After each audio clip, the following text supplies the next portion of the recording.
KBS 대전 생생뉴스.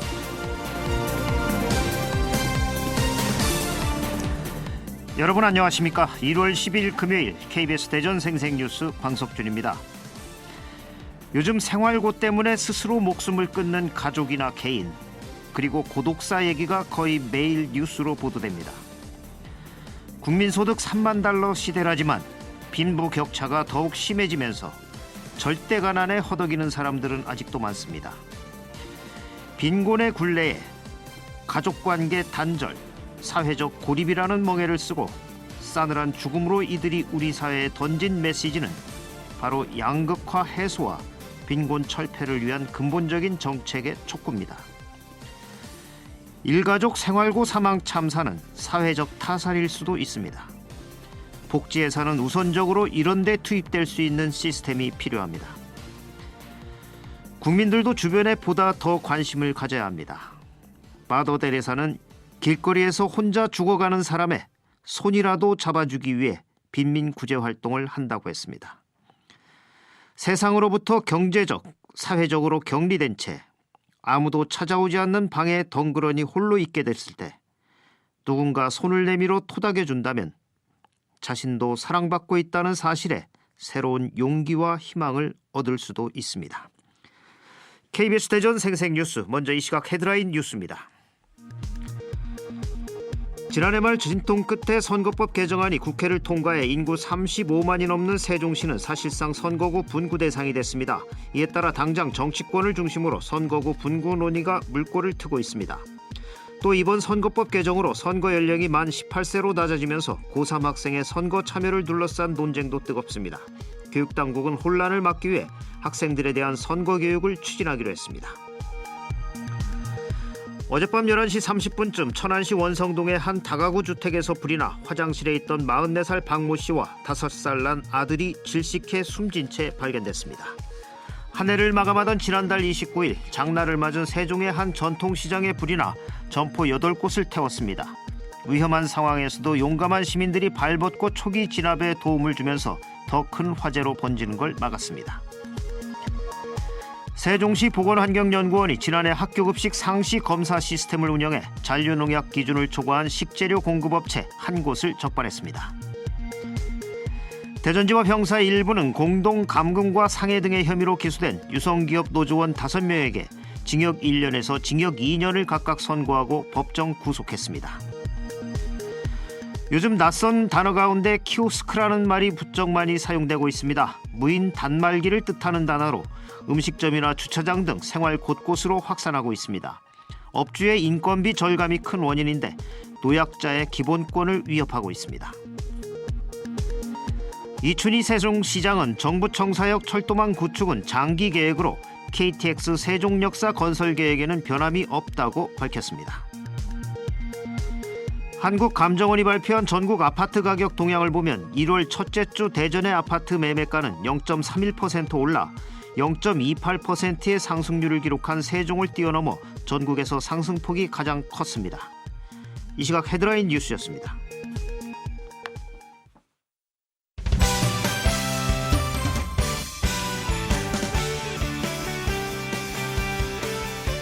뉴스브리핑 순서입니다. KBS 대전 보도국의 이수복 기자 나와 있습니다. 이 기자 안녕하세요. 네, 안녕하세요. 지난해 말 선거법이 개정되면서 선거 연령이 만 18세로 낮아졌는데 고3 학생 선거 참여를 두고 논쟁도 뜨겁죠? 네, 이번 선거법 개정으로 선거 연령이 낮아지면서 만 18세, 다시 말해 2002년생 총선일인 4월 16일 이전에 생일을 맞는 고3 학생들도 선거권이 부여됐습니다. 대전 충남권에서만 이에 해당하는 학생이 13,000명이고 전국적으로도 14만 명에 이르는데요. 네. 이 같은 변화에 곧 고3이 될 학생들 사이에서도 선거권을 두고 반응은 엇갈리고 있습니다. 정치인들이 청소년들을 위한 정책에 더 관심을 가질 거라면서 환영을 하는 학생이 있는가 하면 공부에 집중해야 할 시기에 정치에 관심을 갖고 제대로 투표할 수 있을지 의문을 품는 학생도 있었습니다. 학생도 학생이고 또 교육 관련 단체에서도 뜨거운 논란이 일고 있다고요. 네, 맞습니다. 교육계 내부에서도 찬반 논란은 계속 일었는데요. 한국교총은 학생들의 정치 참여로 입시를 앞둔 고3 교실이 진영 대결의 장으로 전락할 수 있다면서 보완책을 요구했습니다. 이에 반면 그 전교조는 시대적 흐름에 맞는 조치라며 학생들을 미성숙한 존재로 볼 게 아니라 참정권을 행사할 수 있게 민주시민 교육을 강화해야 한다고 주장했습니다. 하지만 아직 뚜렷한 기준이 마련되지 않아서 자칫 학생들이 선거법을 위반할 수 있다는 우려도 나옵니다. 이에 대전교육청 등은 선거 교육 관련 전담팀을 구성하고 대응에 나선다는 계획입니다. 예, 선거교육 반드시 해야 합니다. 또 서둘러야 합니다. 특히 학교가 정치판의 부정적인 요소로 오염되지 않도록 해야 합니다. 다음 소식 들어보죠. 지난달 세종 전통시장에 불이 났는데 시민들이 초기 진압에 도움을 줘서 더 큰 피해를 막았다고요. 네, 지난달 29일이죠. 세종시 조치원의 읍에 있는 그 전통시장에서 불이 났습니다. 요 전통시장이 목조 건물에다가 이제 다닥다닥 붙어 있어가지고 그리고 거기에 그 인화성 물질까지 많아서 큰 불로 이제 커지던 찰나에 시민들이 뜻을 모아서 소방호스를 펼치고 또 특히 그 25년 동안 의용 소방대 활동을 했던 장성진 씨가 직접 나서 새까만 연기가 나오는 건물 앞으로 다가가서 물을 뿌렸습니다. 네. 그리고 또 장 씨가 소방호스를 끌고 물을 뿌리는 사이 다른 시민들은 골목 입구에 주차된 차량을 이동시켜서 소방차가 진입할 수 있도록 도왔습니다. 장날인 탓에 화재 당시 유동인구가 많았지만 시민들의 이런 발빠른 대처로 인명피해는 다행히 없었고요. 불은 점포 8개를 태우고 소방서 추산 2억 9천여만 원의 피해를 냈는데 그리고 또 1시간 만에 꺼졌고요. 네, 그 이후 이제 소방서는 위험을 무릅쓰고 불길이 번지는 것을 막은 장 씨에게 감사를 전하면서 용감한 시민상을 주기로 했습니다. 예, 이 위기 상황의 골든 타임에는 이렇게 조금씩만 거들면 피해를 크게 줄일 수 있죠. 시민의식이 빛난 사례군요. 다음 소식 넘어가죠. 이번 주 들어 눈 대신 꽤 많은 겨울비가 내렸는데 이게 지역마다 희비가 엇갈리고 있다. 그렇습니다. 먼저 보령댐 인근 지역에서는 비 소식을 반겼는데요. 이번 주 들어 보령댐 일대에 45mm 안팎의 비가 내리면서 저수율이 사흘 만에 5%포인트가량 올라서 42%까지 상승했기 때문입니다. 장마철이 낀 지난 8월에도 저수율이 26%까지 뚝 떨어져서 가뭄 경계 단계가 계속 지금까지 유지됐는데 그저께부터 용수 공급이 정상화됐습니다. 또 저수율이 높아지면서 금강물을 끌어오기 위한 도수로 가동도 5개월 만에 지금 중단됐습니다. 예, 이와는 반대로 이 겨울비에 울상 짓는 것도 있다고요? 네, 그렇습니다. 청양 칠갑산에서 열리는 얼음 분수 축제는 손님을 지금 받지 못하고 있습니다. 겨울비에 얼음이 녹아내리면서 문을 닫은 채 이제 복구 작업을 진행하고 있는데요.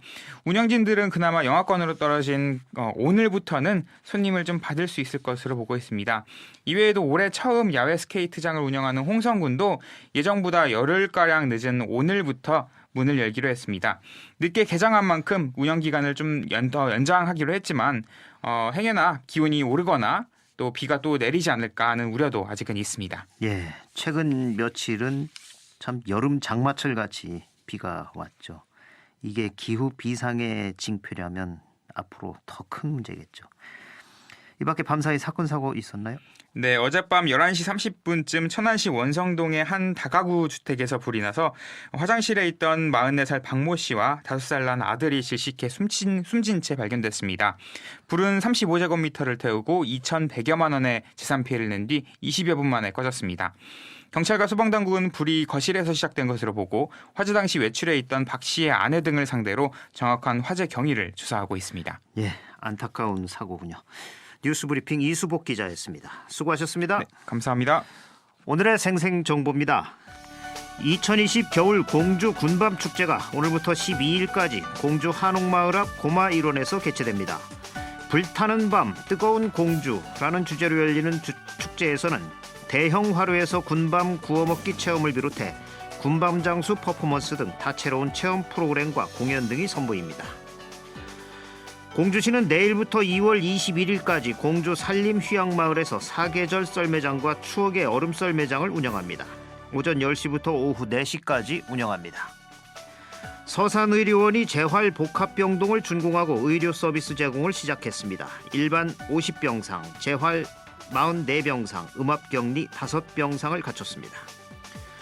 충남학사 대전관이 입사생 244명을 모집합니다. 대전 선화동에 위치한 충남학사 대전관은 2인 1실에 1일 3식의 급식을 제공하고 24시간 개방하는 정독실과 노트북존과 체력단련실, 세탁실, 휴게실 등의 편의시설을 갖추고 있습니다. 기숙사비는 월 16만 원이고 본인과 직계 존속이 계속 1년 이상 충청남도에 주소를 둔 대전 세종 충청권 대학의 신입생과 재학생이 들어갈 수 있습니다. 홈페이지에 신청하면 됩니다. 2020 겨울 대전 시민평화 아카데미가 오늘 오후 7시 대전 NGO 지원센터에서 열립니다. 대전에도 원폭 피해자가 살고 있어요 란 주제로 한정순 한국 원폭 2세 환우회 명예회장 대담, 영상, PT 등을 통해 대전을 비롯한 한국인 원폭 피해자의 실상을 알아보고 핵무기도 핵 위협도 없는 한반도와 핵 없는 세계를 실현하기 위한 핵무기 금지 조약 가입 필요성을 공유합니다. 충남문화재단이 올해 지역 문화예술 지원 사업을 공모합니다. 집중 지원 사업의 경우 선택과 집중, 도민 향유 중점 사업의 경우 소액 다건 등 투 트랙으로 진행되며 신청은 12일 오후 6시까지 국가문화예술 지원 시스템을 통해 할 수 있습니다. 프로야구 한화 이글스가 오늘부터 다음 달 7일까지 팀 응원가와 이용규, 장진혁, 정은원 선수 개인 응원가를 공모합니다. 네이버 그라폴리오 홈페이지를 통해 접수할 수 있으며 선정된 응원가는 구단 공식 응원가로 사용됩니다. 홍성 성가정폭력 통합상담소가 홍성 통합상담지원센터로 명칭이 변경됐습니다. 폭력 예방 교육에서부터 피해자, 치유 보호 등의 지원까지 상담 체계를 일원화했습니다. 대전에서 칼국수를 소재로 한 연극이 공연됩니다. 연극 신비한 요리집 1탄 백년 국수는 한국의 민속신앙인 가신신앙과 칼국수라는 소재를 이용해 만들어진 공연으로 이제는 폐가가 돼버린 백년 전통의 칼국수집을 지켜나가려는 가택신들의 고군분투를 코믹하고 감동적으로 그린 작품입니다. 오늘부터 2월 9일까지 대전 아신극장에서 공연됩니다. 날씨입니다. 대전과 세종, 충남 지역은 오늘 대체로 맑다가 밤부터 구름 많겠고 내륙을 중심으로 안개가 껴 교통안전에 유의하셔야겠습니다. 오늘 낮 최고 기온은 천안과 홍성 5도, 세종과 보령 6도, 대전 7도 등 4에서 7도로 예상됩니다. 내일도 구름 많다가 새벽에 충남 북부 지역에 눈이 날리겠고 아침 최저 기온은 영하 5도에서 영하 1도, 낮 최고 기온은 4도에서 7도의 분포를 보이겠습니다. 지금까지 생생정보였습니다.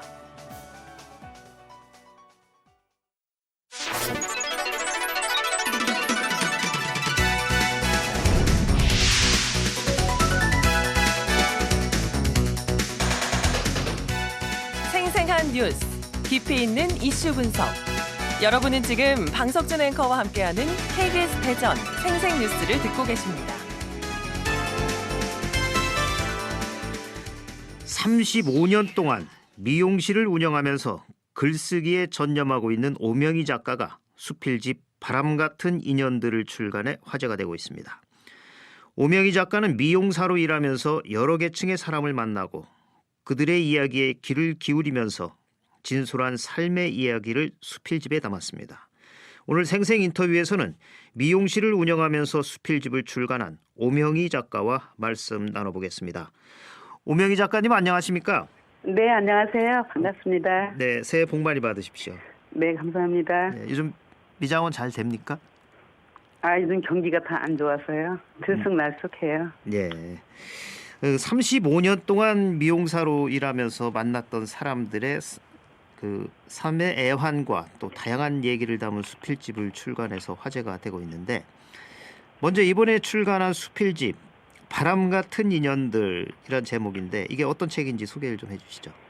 네, 땅수 깊이에서 꺼낸 묵은지와 갓 버무려낸 겉절이 같은 작품이라고 하고 싶습니다. 네, 묵은지와 겉절이 같은 작품이다.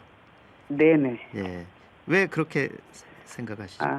제가 오랫동안 가슴속에 묻어두었던 제 삶의 이야기와 예, 고객들이 삶의 애환을 담은 이야기로 엮었는데요. 네, 한마디로 제 마음을 다스리는데 치유책이 된 작품으로 힘겹게 살아가는 독자들에게 희망의 메시지가 되었으면 하는 그런 바람입니다. 예.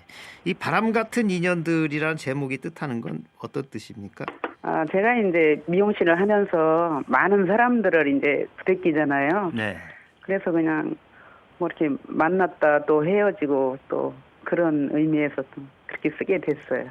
미용실에 오시는 손님들이 바람 같은 인연들이다. 이렇게. 네, 그렇기도 하고요. 예. 예. 아무리 이 오랜 시간 동안 같은 일을 하더라도 그 자신과 사람들의 이야기를 담은 글을 쓰고 또 그것을 모아서 수필집을 발간하는 게 이게 평범한 일은 아닌데 어린 시절부터 원래 글 쓰는 걸 좋아하셨나요? 네, 그렇습니다. 어린 시절부터 글쓰기를 좋아해 꾸준히 일기를 써온 것이 오늘날 그 수필집을 내는데 큰 도움이 되었지 싶습니다. 네. 어린 시절부터 일기를 쓰셨다고요? 네네. 그러나 한때는 노래 부르기를 좋아해서 또 가수의 꿈을 키우기도 했었습니다. 예. 그러니까 어려서 몇 살 때부터 일기를 쓰셨나요? 일기는 그냥 저학년 때부터 계속 썼던 것 같아요. 네. 그리고 지금도 쓰고 계시고요. 지금도 뭐 매일은 안 쓰지만 그때그때. 그럼 그 일기장 다 보관하고 계십니까? 네, 거의 보관하고 있어요. 그럼 뭐 책꽂이에 꽉 끼어 있겠네요. 그렇죠. 써놨죠. 네. 네. 지난 일기, 어린 시절 일기를 이렇게 가끔 보시기도 할 텐데 어떤 생각이 드십니까? 그럴 땐? 어렸을 때 쓴 거는 그 결혼할 때 제가 가져오지 못했고요. 네. 이제 결혼해서 쓴 거. 네. 근데 글 쓸 때 이제 어떤 때는 이제 또 제가 찾아보기도 하죠. 네. 이 어린 시절에 일기 쓰는 것을 시작으로 글쓰기를 접하고 그때부터 또 시인의 꿈을 키우셨다는데 그동안 이 글쓰기 공부는 또 어떻게 하셨나요? 제가 90년도 초에 우연히 뭐 잡지사 시 공모전에서 입상을 했어요. 네. 그래서 이제 제가 쓰는 게 시는 시구나 하고는 또 여러 잡지사에 응모했는데 연거푸 수상을 하게 돼서요. 네. 그 계기로 90년대 중반 그 중구문화원 문예 창작반에서 공법대로 시공부를 하게 됐어요. 네, 중구문화원 문예 창작반이 창작반에서 있었어요, 예전에. 예. 95년도였거든요, 그때가. 예. 그래서 그 공부를 하면서는 제가 사는 그 공주 지역의 백일장에서 네. 장미꽃이라는 시로 또 장원 수상을 하기도 했습니다. 네. 그때 당시 썼던 시 중에 뭐 기억나는 구절이 있습니까? 제가 외우지를 못해서. 네.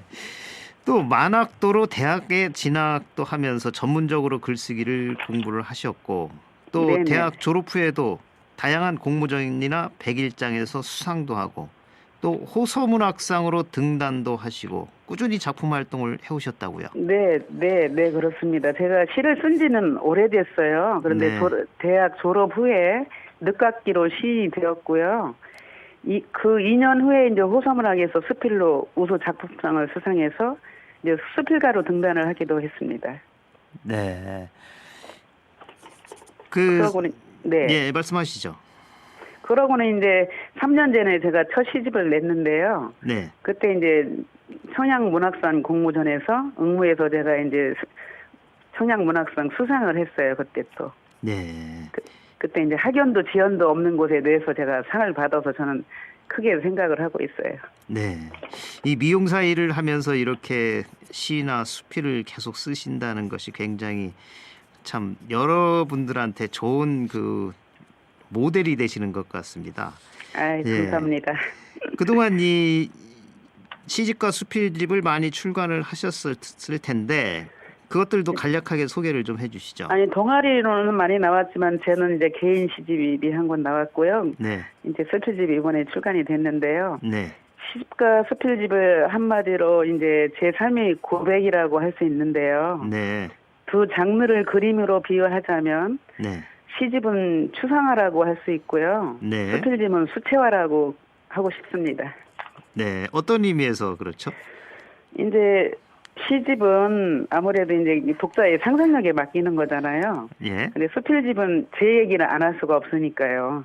네. 그러니까 공감을 바로 할 수 있는 것 같아요. 네. 아무래도 수필에는 스토리가 좀 있고. 네네. 또 그렇게 그래서 되죠. 이번에 수필집을 내고 많은 사람들한테 전화도 많이 받았어요. 네. 또 시는 읽는 사람에 따라서 오는 그렇죠. 느낌이 다르기 때문에 네네. 그래서 추상화다. 네, 그런 것 같습니다. 예. 뭐 시집은 제목은 뭐로 발간하셨죠? 바람의 지평이었어요. 바람의 지평. 네네. 이번 공교롭게 예, 이번 이번 바람 같은 인연들이. 예, 바람을 굉장히 좋아하시나 봐요, 이 단어를. 네, 제가 바람처럼 생각되어서 그런가 봐요. 네. 예. 특히 오 작가님의 시와 수필에는 그동안 이 미용사로 일하면서 만났던 사람들의 그러니까 서민들이죠. 그들의 네네. 삶과 애환 또 칠남매의 만면은이로 걸어온 삶이 그대로 녹아 있다고 하는데 네. 주로 어떤 내용들을 시나 수필로 담고 계신가요? 그 체험을 바탕으로 이제 글쓰기에 전념하고 있는데요. 네. 특히 이제 만면으로서 살아온 고단한 삶의 이야기를 담고 있다고 이렇게 볼 수 있습니다. 네. 뭐 예를 들어서 어떤 내용 좀 하나 소개시켜 줄 수 이를테면 있습니까? 이제 제가 이제 맏며느리인데 아버님은 2년 동안 투명 생활을 하셨고요. 네. 어머니는 6년을 하셨어요. 네. 네, 엄청 힘들었어요 그때. 네. 그 시설에는 한 1년 계셨는데 네. 제가 이제 모시고 같이 살았거든요. 아, 미용사 일을 하시면서 예, 예. 예. 그래서 일도 제대로 못하고 늦게 출근하고 일찍 퇴근하고 그러면서 너무 힘들어서 그때 제가 이제 제 그 인터넷으로 도민 리포터를 했어요. 예. 제 전공도 살릴 겸 여기 도정신문 충남. 네. 그러면서 이겨냈던 것 같아요. 네. 아주 효부시군요. 휴보라기보다는 최선을 다한 거죠. 네. 아주 겸손하시기까지 하십니다. 이 칠남매의 맏며느리면 또 나머지 시집의 동생분들도 그 결혼까지 다 시키고 이러셨겠네요. 예, 제가 와서 했어요. 그 어머니 돌아가시고 한번 제가 몇 번 했나니까 10번을 했더라고요. 네. 남편분이 업고 사셔야 되겠습니다. 아니 같이 도와줘서 한 거죠, 뭐. 네. 특히 이번에 출간한 바람 같은 인연들 이게 이제 충남문화재단 예술창작 지원금 선정으로 책이 나오게 됐다고요. 네, 그렇습니다. 그래서 충청남도를 알리는 글을 쓰고자 네. 문화재 답사를 하기도 했습니다. 수필집에 그런 작품도 실려 있고요. 아, 그러니까 충남문화재단의 자금을 지원받아서 책을 내려다 보니까 충남의 네네. 그 문화유산들도 답사한 수필도 내용이 예, 들어있다. 예, 답사를 이거죠. 해서 그런 작품도 일부 실려 있어요. 예, 책이 언제 나왔죠? 11월 23일 날 출간됐어요. 2019년도. 예. 예, 이 어린 시절에 어려웠던 가정 형편, 또 칠남매의 맏며느리로 살아왔던 삶, 또 미용사로 일하면서 만났던 사람들의 애환까지 참 그 과정에서 힘든 일도 많았겠지만 이 자신과 사람들의 삶에 대한 따뜻한 시선 또 애정이 있었기 때문에 작가님의 시와 수필이 탄생할 수 있었을 것 같은데 그동안 어떤 마음으로 글을 쓰셨는지 궁금하네요. 네, 저 일찍이 부모님 슬하를 떠나서 그 타양에서 제가 직영야동을 하면서요. 네. 이 힘겹게 살아온 만큼 글쓰기는 제 자신과의 싸움으로 생각했고요. 네. 또 마음 닦는 길이라고 이렇게 생각을 했어요. 예, 글쓰기가 마음 닦는 길이다. 네, 네, 네, 네. 예. 일찍이 부모님 품을 떠났다는데 몇 살에? 초등학교 졸업하고 바로 제가 가서 네. 안 해본 게 없어요. 네. 앞으로도 그 사람들을 따뜻하게 바라보면서 희망을 얘기하는 그 작가님의 가슴 따뜻한 시와 수필이 더 기대가 되는데 작품 활동 네네. 언제까지 하실 계획이십니까? 네, 계속 할 예정이고요. 예. 그 시집과 수필집을 이제 번갈아 이렇게 출간할 계획이에요. 예. 언제 또 출간할 계획이십니까? 이제 앞으로는 시집을 내려고 하는데요. 네. 2년 후? 2년 후. 예, 음. 그렇게 생각하고 있어요. 예. 책들은 어떻게 잘 판매가 되나요? 글쎄, 그 수필집이 요즘 잘 나가는 것 같아요. 아, 바람 같은 인연들이 네네, 그런 것 예. 같아요. 아주 재밌겠어요. 서민들의 얘기가 다 들어 있어서. 네, 그래서 좋다고 하시더라고요. 예. 또 이 글쓰기 외에도 사회봉사를 위해서 사회복지사, 보육교사, 요양사 자격증도 취득을 하는 등 다양하게 공부를 하고 계시다고요. 제가 만학도로 대학 공부를 하면서 네. 여러 종류의 자격증을 취득을 했고요. 네. 그밖에 미술심리 상담사 자격증도 취득을 했습니다. 네. 근데 미용봉사는 일찍이 이제 80년대 중반 사회복지 시설에서 몇 년간 했고요. 네. 지금은 제 가게 건물 앞 상인들에게 5일장마다 네. 커피 봉사를 하고 있습니다. 아, 예, 봉사도 아주 열심히 해오셨군요. 제가 이제 원래는 저기 오지 마을에 가서 예. 그냥 제가 배운 능력으로 이제 머리 봉사도 하고 글도 쓰고 이러려고 했는데 예. 어떻게 뭐 어머니가 오랫동안 편찮으시다 보니까 또 저도 나이 먹고 해서 제가 할 수 있는 게 그냥 가게를 지키면서 할 수 있는 게 이거다 이렇게 생각이 돼서 예. 하고 있어요. 예. 멈추지 않고 자신의 삶을 열심히 살아가고 있는 오명희 작가님의 인생을 더욱 응원하겠습니다. 앞으로 꿈이 있다면요? 네, 단편 소설을 쓰고 싶은데요. 네. 젊은 날 누구나 젊은 날 꿈꿔왔던 삶이 있잖아요. 네. 제가 이루지 못한 그 삶을 소설로 쓰고 싶습니다. 네.